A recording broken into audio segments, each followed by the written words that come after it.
Okay, so this is a lecture for Music 307 or Music 309 and on how to write a thesis. How to write a thesis for a research paper in this class.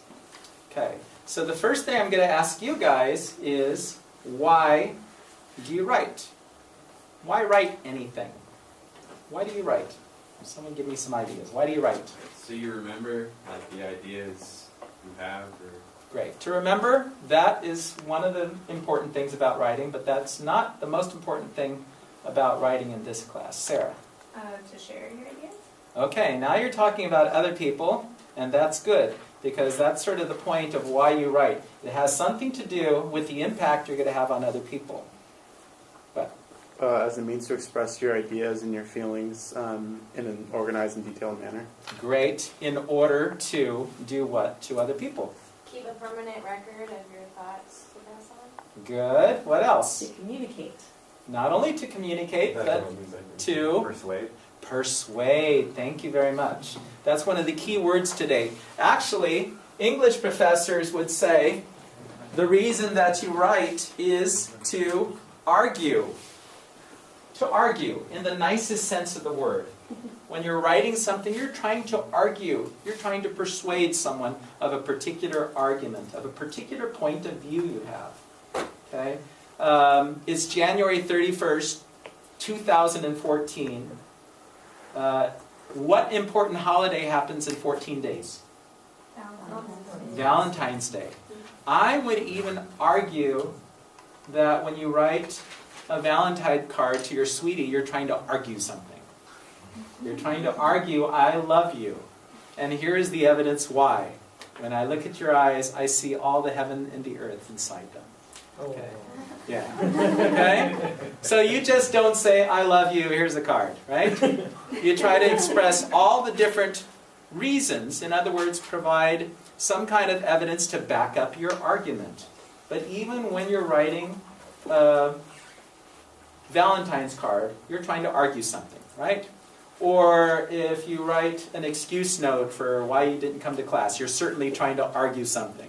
You're arguing, please don't drop my grade because I was doing something important. And certainly, anytime you write a research paper, it's really important to think about what you're doing in terms of trying to make some kind of argument. Because if you were to write about the blues, in this class for a 10-page paper, you wouldn't really get around to saying a whole lot in 10 pages unless you try to be real focused about what specific thing you're trying to argue.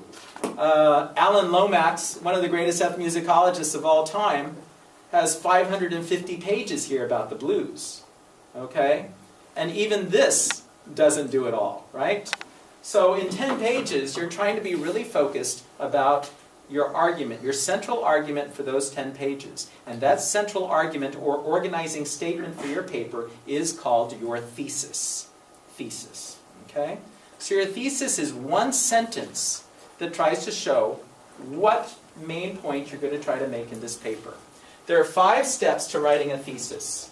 Number 1, first thing you need to do is think of a topic.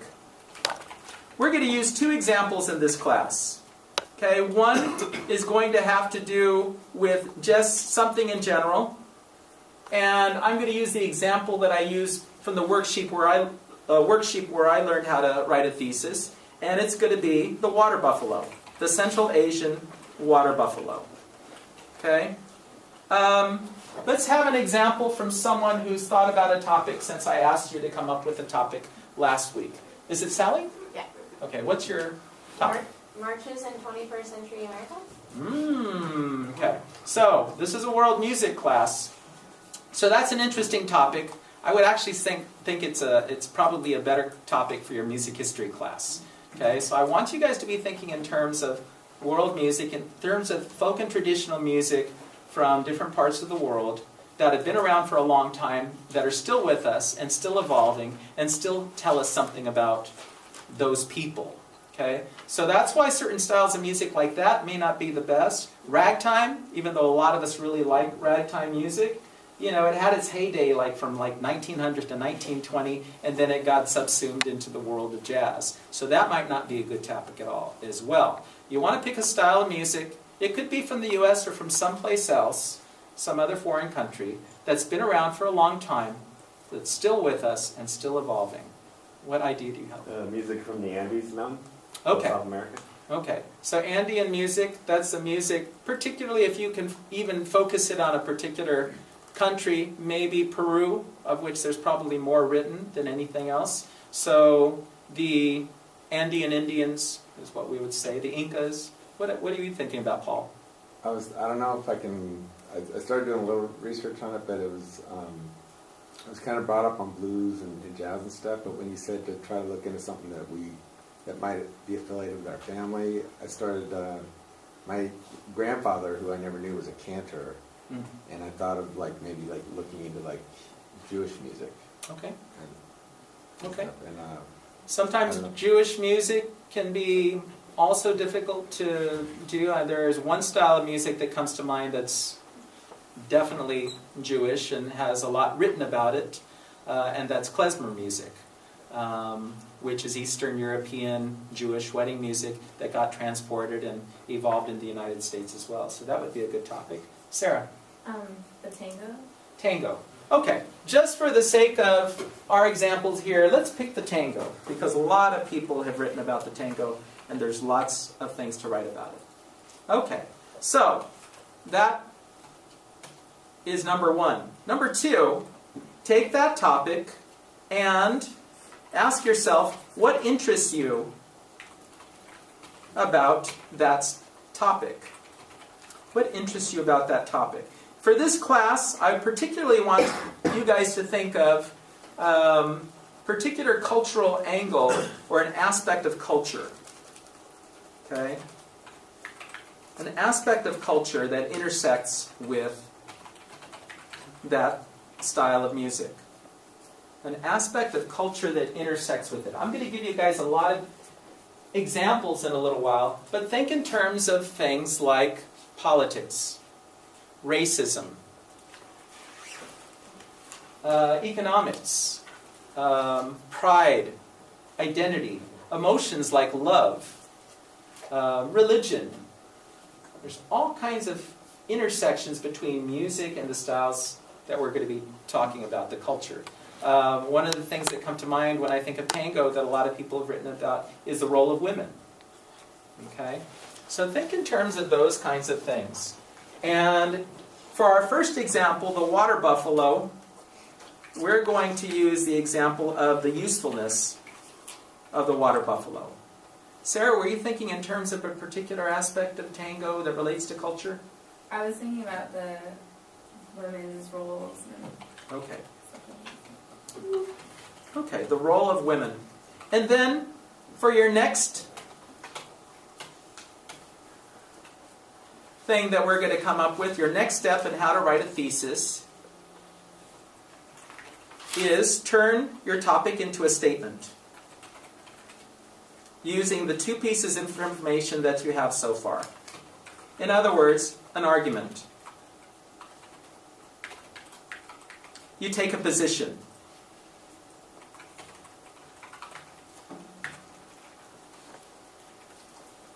So, for the second one, you take those two pieces of information and make a statement. The water buffalo is useful. For tango, you would say, what's a good way to turn what you're interested in into a statement? You'd say the role of women has been really affected by the tango.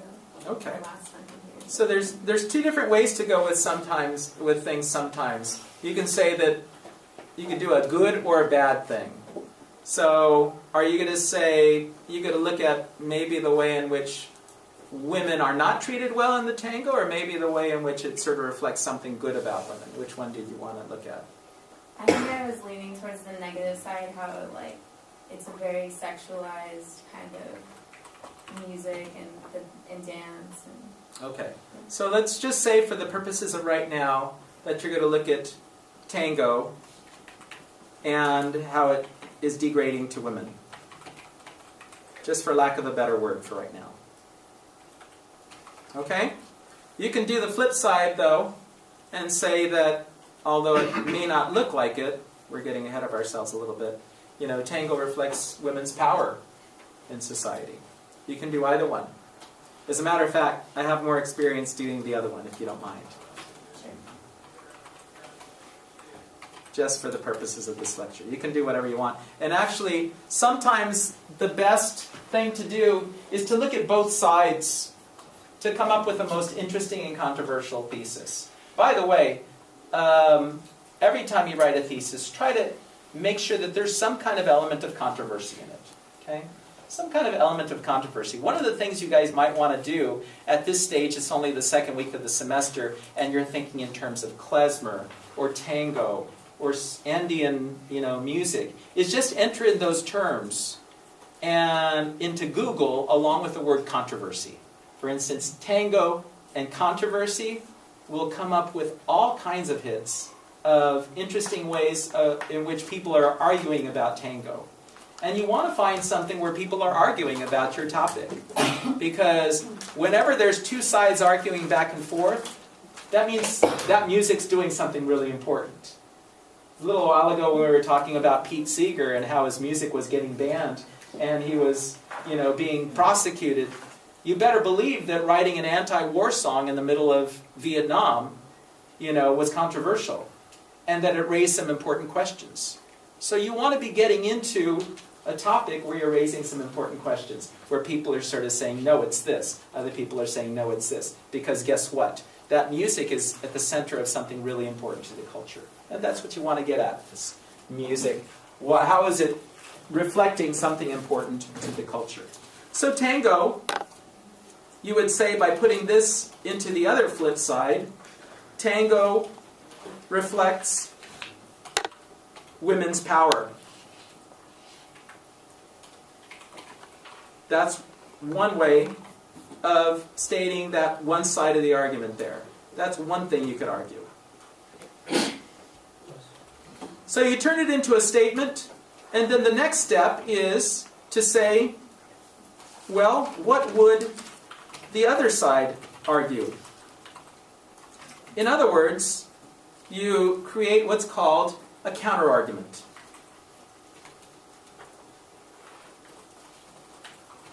And this helps you to sharpen your thesis so that you're sure that what you're writing about has some kind of element of controversy, like I said. So for our first example, the water buffalo, well, you wouldn't think the water buffalo would be so useful because it's ugly. I know. It's ungainly, it's awkward looking. Let's just say it's ugly. Some things are so ugly they can be cute, though. Do you guys like pugs? Oh, there's some dogs that are just so ugly they're cute, right? I don't want to insult anybody here. So what would the other side argue? You write a counter-argument. So you wouldn't think that tango reflects women's power because the dance looks like the men are sort of making all the moves and it sort of looked like the women are scantily dressed, and it looks like the women have no power, no control. So it seems in tango that women have no control.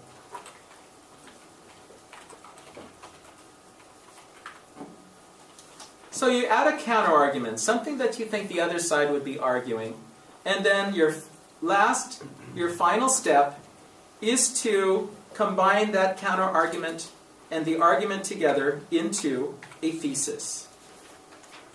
And combine the argument and counter-argument together. And I really want you guys to be using certain kinds of wording. It's really helpful in this class if you think in terms of your thesis looking like this. Although, ... in this paper, I will show ... The first thing, although, being the counterargument.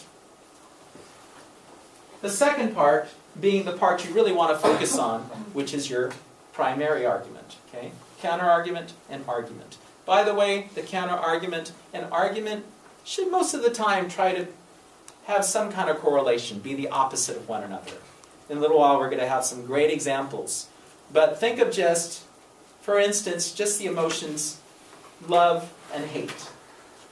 There's a great thesis that one of my students wrote a few semesters ago when President Bush was still in office, the second President Bush, George W. And we had, as a country, George W., in one of his State of the Union addresses or in some speech, had labeled 3 particular countries here that we still don't have a very good relationship with. It was Iran, Iraq, and North Korea as the 3 countries that were the axis of what?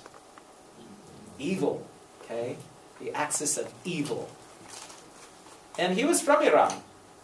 So he was saying, hey, I beg to differ. I know Iranian music. I know Iranian culture. His thesis was, although President Bush has labeled Iran as one of the countries of the axis of evil, in this paper, I will show much of the music reflects love. Beautiful thesis, very elegant, short, to the point, that's getting after, of all the things you could say about Iranian music, how it reflects religion, how it reflects politics, all kinds of things.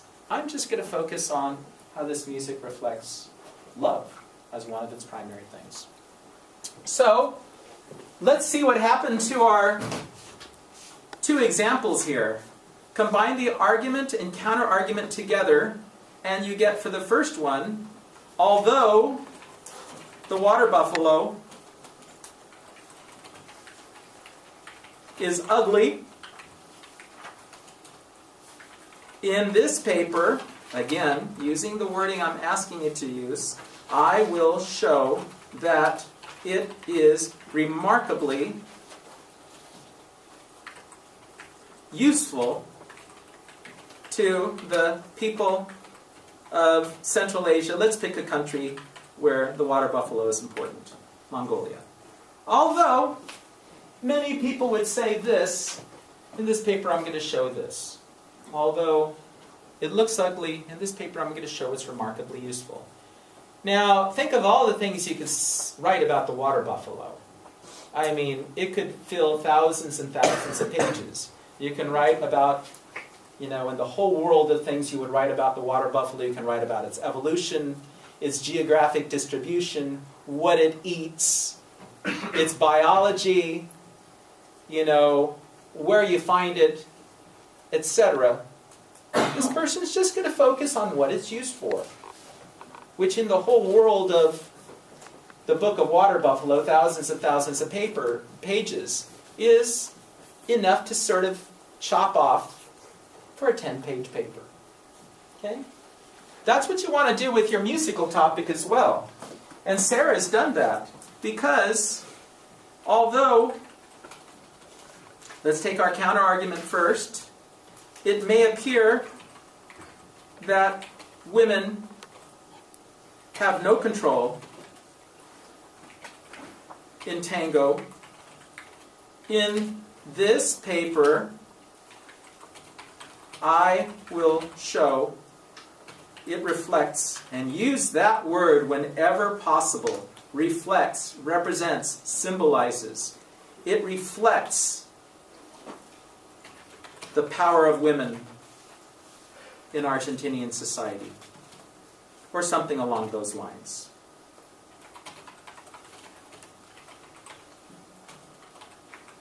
That is a workable thesis, because things aren't always what they seem.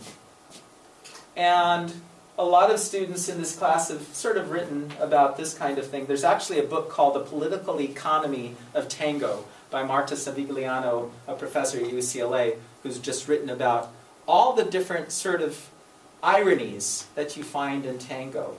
Yes, the men are making all the moves, but the women have the power to say yes or no. despite all our feminist and equality that we have in the year 2014 compared to the role of women in society 50 or 100 years ago, it's still always the men that make the first move. And the women have the right to say yes or no, I'll follow your lead, or no, I want to go this way, or I'm not going to do it. You know, Tango just symbolizes that dance that men and women have been doing for centuries and are still doing. Tango symbolizes courtship. You know, so there's a lot of different ways you can sort of explore it. You can also take the flip side. You know, anytime you see a thesis, try it out the other way around. Although many people may say that women have the right to, you know, to follow the men or not in Tango, in this paper I will show that it is still a very, you know, it puts women in a passive role. You know. So you can try it both ways. But both of these would be good theses, and this is a particularly good thesis to explore. By the way, very, very important for you guys to hear. After you have a good thesis, it's like having a roadmap. It tells me you're planning on going from here to there. You're planning on going from LA to San Francisco. There's lots of routes you can take. You say, I'm going to take the 101 to San Francisco. And it's like telling me what you're going to do.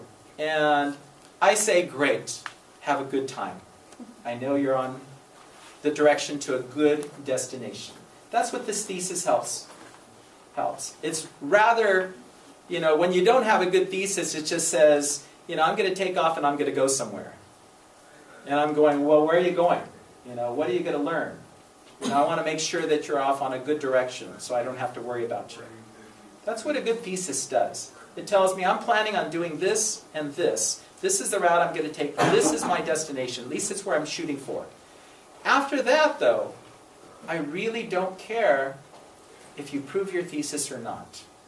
Sometimes students come back to me like in the 9th or 10th week and they said, I've been trying to prove this thesis, but I've been actually finding more evidence to the other side.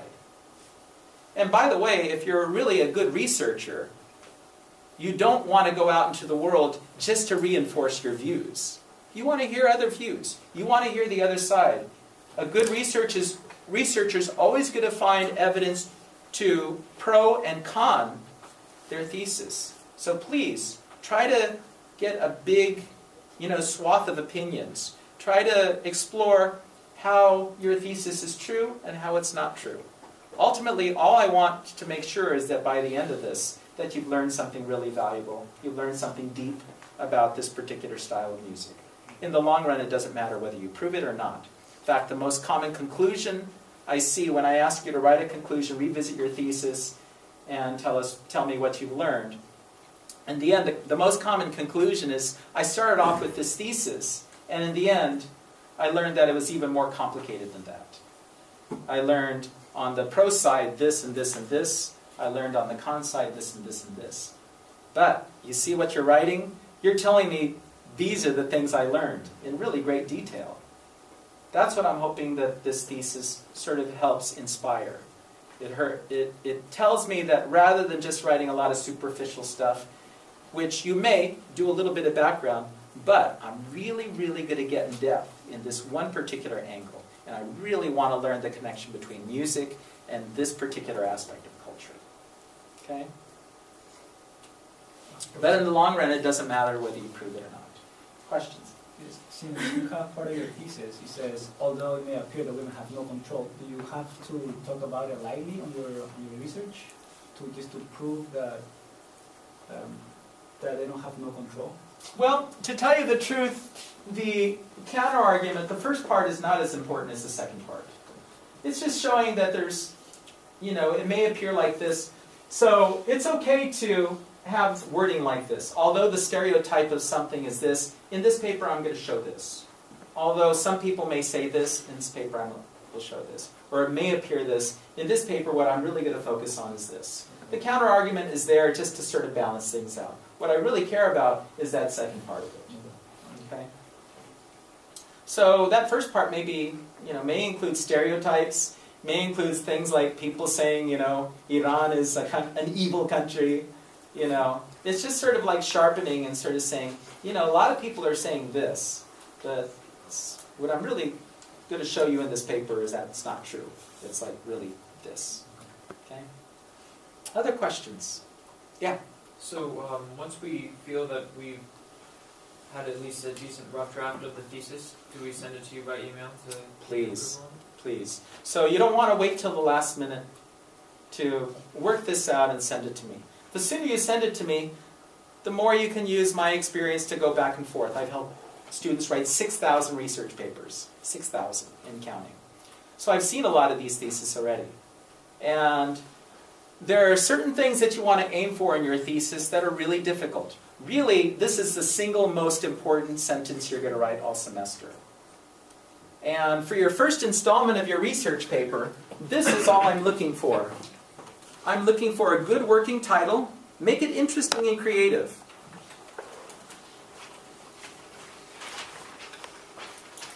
So your first installment of your research paper looks like this.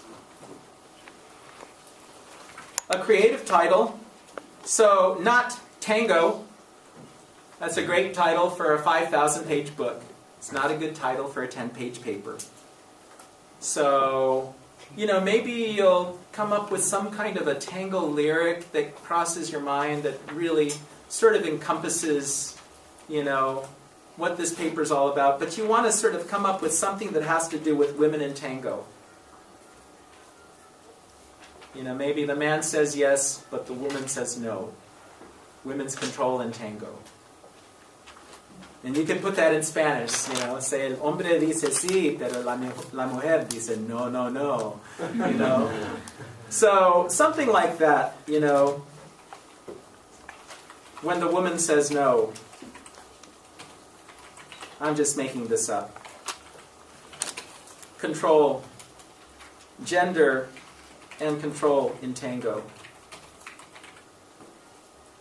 Or it could just be that first part.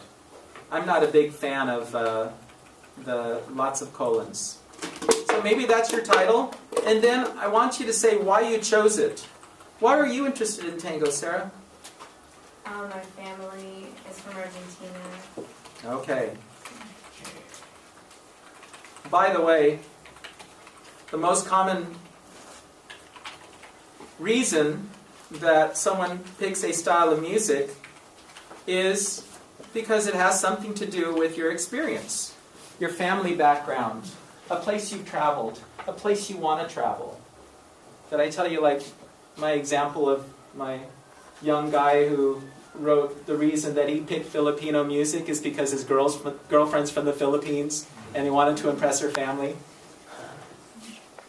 It's a great reason. So it could be a whole story of how you got introduced to tango the first time you heard it, and in your full introduction you probably will do that. And you could do that here. But really, for the purposes of this first installment, just one sentence is enough.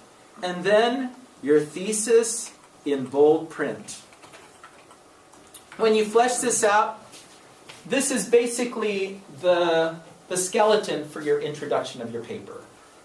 Now you've got your title page with your title. You've got the next page that says introduction. And then you say, I chose tango because my family's from Argentina. And you might go into a little bit more detail. The first time I heard tango was when it was played by my grandma on one of her old records. And I could just see on her face that she was taken back to Buenos Aires and a different place when she was young and when she was in love. You can go into a little story.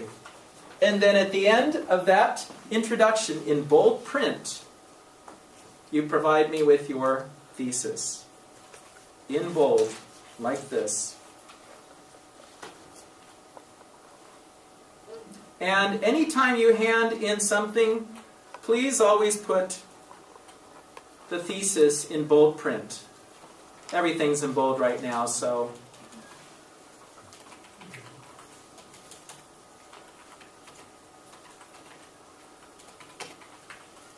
But because I have 200 research papers to read within about a week and a half, that's when I always plan to get it back to you, it's really important for that thesis to be bold, because it just helps me. You know, I've already seen your ideas a few times. When I see that final paper, I'll see a creative title, and then I'll be reminded of that story that, you know, your family's from Argentina. So I might scan through that, but when I see that thesis in bold, I say, okay, great. That's what this paper's about. It's about the role of women and the issue of whether they have power or control or not, is what Sarah's exploring. I'll see that in bold. That'll get imprinted on my brain.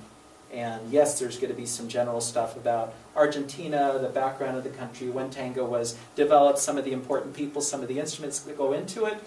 But then hopefully you're going to start focusing on, like a microscope, in the next section on women and the role of women and the history of women in tango, and something about the dance and what people have to say about it, how it reflects women's control or lack of control.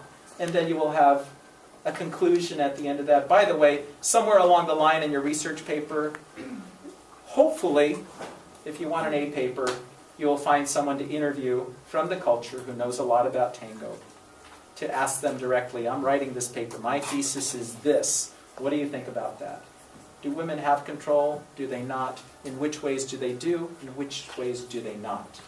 Most likely you're going to get the best stuff for your research paper from that interview by talking to a person, because you can't talk to a book. Books might have some really good information, but sometimes in an interview someone will say something in just the most perfect way that really encapsulates a lesson that you'll remember for years and years. You might even use something about how they said things for the title of your paper, or for the last sentence, you know, of your conclusion, saying, after all, as Yolanda, the tango dancer I interviewed, said, you know, blah, blah, blah. And it becomes like that thing that sort of makes your paper shine. Okay? So that's what we're shooting for. This is just a skeleton and the most important elements of your introduction here. Later on, you're going to do your research, hopefully do an interview, get in really good depth in this, and have a really good, at least 2-page conclusion that really revisits this thesis, tells me what you learned about this thesis, whether it's true or not, in which ways it is, in which ways it isn't, and then tell me how learning about the tango has taught you some broader lessons that has implications for you as a person and as a musician. Okay? Questions? I think that concludes this portion of this lecture. Now I'm going to give you guys some pieces and have you guys evaluate them. And while we do, before you turn it off, there are certain things you want your thesis, and you want to keep in mind as you're writing a thesis. Number one thing that you always want to keep in mind as you're writing anything is, so what? Anytime you write something, you say, so what? Why is this important? And try to make what you're writing count. Don't just regurgitate facts all the time. Try to get underneath why something's important, why tango is important, why it means so much to the people of the culture, what it symbolizes, etc. Your thesis should be clear.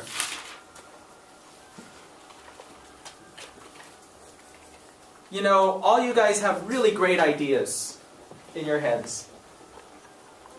And sometimes it's really, really difficult to get all those great ideas in your head into one really nice package that communicates to other people clearly. So is it clear? Did you focus on one style of music from a country that has been around for a long time and is still evolving?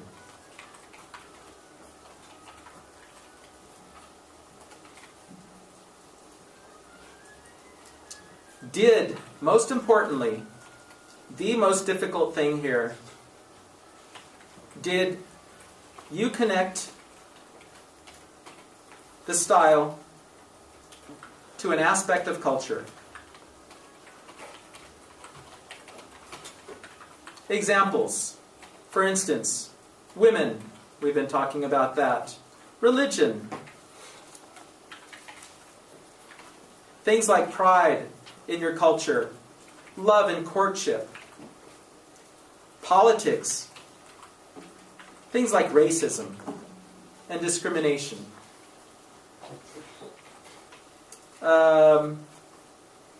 Protest.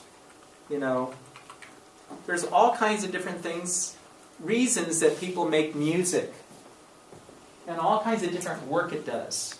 So you're trying to get at the heart of what kind of work does that music do? Yes, it's fun to listen to. Yes, it's fun to dance to. Yes, it's entertaining. But most music, not all music, most music has another dimension where in addition to entertaining, it's trying to persuade people of something, persuade people of a point of view. It's trying to change the world, even if in just the tiniest way.